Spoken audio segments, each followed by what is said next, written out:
Waalaikumsalam warahmatullahi wabarakatuh. Perkenalkan, kami dari kelompok 9. Hari ini salah satu rekan saya akan mempresentasikan materi mengenai pragmatik. Sebelumnya, perkenalkan nama saya Rito Ramadhani dengan NIM akhir 02 sebagai moderator, dan rekan saya Cici Bosia dengan NIM akhir 32 sebagai presenter, dan rekan saya Octaviasi Ramadhani dengan NIM 30 sebagai kameramen. Baik, silakan Mbak Lucy bisa langsung mulai presentasinya. Baik, terima kasih Mbak Dani. Di sini saya akan menyampaikan materi tentang pragmatik bersumber dari buku Pragmatik karya F.X. Nader dan buku Pragmatik karya George Yule. Yang pertama ada pengertian pragmatik. Pragmatik adalah studi tentang hubungan antara bentuk-bentuk linguistik dan pemakai bentuk-bentuk itu. Manfaat belajar bahasa melalui pragmatik adalah bahwa seseorang dapat bertutur kata tentang makna yang dimaksudkan orang, asumsi mereka, maksud atau tujuan mereka, dan jenis-jenis tindakan. Pragmatik menarik karena melibatkan bagaimana orang saling memahami satu sama lain secara linguistik. Tetapi pragmatik dapat juga merupakan ruang lingkup studi yang mematahkan semangat karena mengharuskan untuk memahami orang lain dan apa yang ada dalam pikiran mereka. Kemudian ada keteraturan. Orang cenderung bertingkah laku teratur dalam penggunaan bahasa karena menjadi anggota kelompok sosial. Di lingkungan akrab mudah berlaku sopan, namun di lingkungan baru kadang khawatir mengatakan sesuatu yang salah karena tidak yakin. Keteraturan tingkah laku biasanya mengikuti pola-pola umum yang diharapkan dalam kelompok sosial. Orang-orang di masyarakat berbagi pengalaman dasar dan pengetahuan linguistik yang sama, memengaruhi penggunaan bahasa mereka dalam kehidupan sehari-hari. Kemudian ada aspek tutur. Aspek tutur mencakup penutur, lawan tutur, dan tujuan tutur. Tuturan sebagai tindakan dan tuturan sebagai hasil tindakan verbal. Lawan tutur yaitu orang yang dijadikan sasaran tuturan. Penerima tuturan bisa saja orang yang lewat dan mendengar pesan tanpa disapa. Kemudian tujuan tuturan yaitu maksud penutur dalam mengucapkan sesuatu. Tuturan bisa dipahami sebagai tindakan tutur dan sebagai hasil dari tindakan tersebut dalam kajian pragmatik. Kemudian ada tindak tutur. Di sini tindak tutur yaitu teori yang mempelajari arti bahasa berdasarkan hubungan antara tuturan dan aksi yang diusahakan penutur. Dalam 3 peristiwa aksi yaitu ada tindak tutur lokusi, tindak tutur ilokusi, dan tindak tutur lokusi.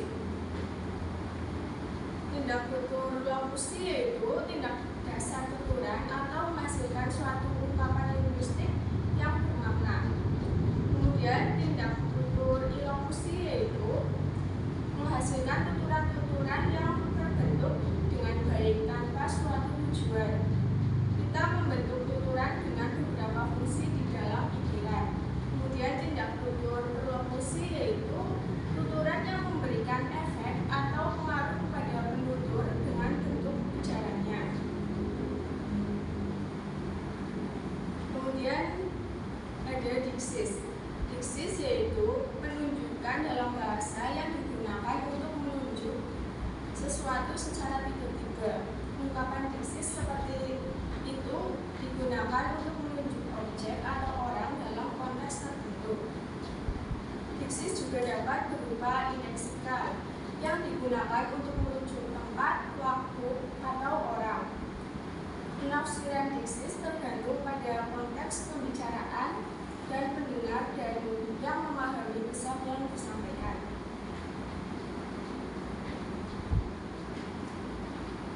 Yang pertama ada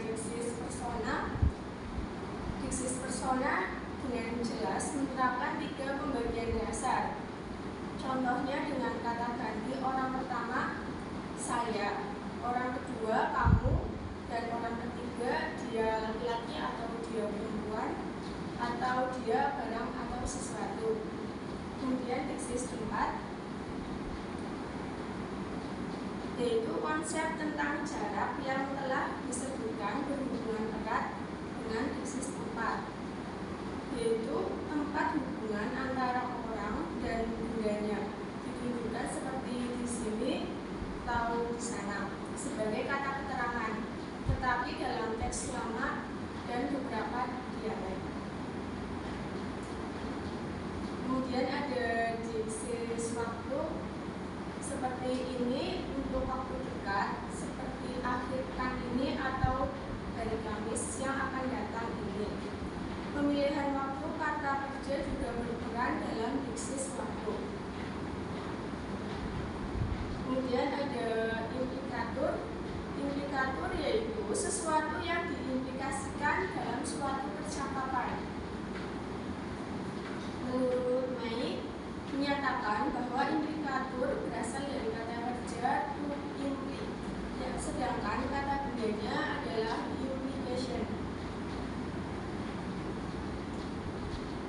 Kata kerja ini berasal dari bahasa Latin licere yang berarti melipat, sehingga untuk mengerti apa yang dilipat atau disimpan tersebut haruslah dilakukan dengan cara mengubahnya. Menurut Levinson, implikatur sebagai salah satu gagasan atau pemikiran terpenting dalam pragmatik. Salah satu alasan penting yang diberikannya adalah implikatur memberikan penjelasan eksplisit tentang cara bagaimana dapat mengimplikasikan lebih banyak dari apa yang dituturkan. Yang pertama ada implikatur percakapan. Asumsi dasar percakapan adalah jikalau tidak ditunjukkan sebaliknya bahwa peserta-pesertanya mengikuti prinsip kerjasama dan maksim-maksim. Kemudian implikatur percakapan umum. Implikatur percakapan umum tidak membutuhkan konteks khusus, yang mengungkapkan bahwa implikatur percakapan umum tidak memerlukan latar belakang pengetahuan khusus dan konteks tuturan tertentu. Kemudian ada implikatur berskala, yaitu bahwa semua bentuk negatif dari skala yang lebih tinggi dilibatkan apabila bentuk apapun dalam skala itu dinyatakan. Kemudian implikatur percakapan khusus, yaitu telah diperhitungkan tanpa adanya pengetahuan khusus terhadap konteks tertentu. Kemudian ada implikatur konvensional, yaitu makna suatu ujaran yang secara konvensional atau secara umum diterima oleh masyarakat. Kemudian implikatur non-konvensional, yaitu ujaran yang menyiratkan sesuatu yang berbeda dengan yang sebenarnya. Kemudian ada presuposisi, yaitu Levinson menyatakan bahwa presuposisi merupakan inferensi pragmatik yang sangat sensitif terhadap faktor-faktor konteks. Yang membedakan terminologi presuposisi menjadi dua macam. Pertama, kata presuposisi sebagai terminologi umum dalam penggunaan bahasa Inggris sehari-hari, serta kata presuposisi sebagai terminologi teknis dalam kajian pragmatik. Kemudian ada jenis-jenis presuposisi. Yang pertama presuposisi faktif, yang kedua presuposisi leksikal, dan yang ketiga presuposisi struktural, yang keempat presuposisi non-faktif, dan yang terakhir presuposisi kontrafaktual. Sekian dari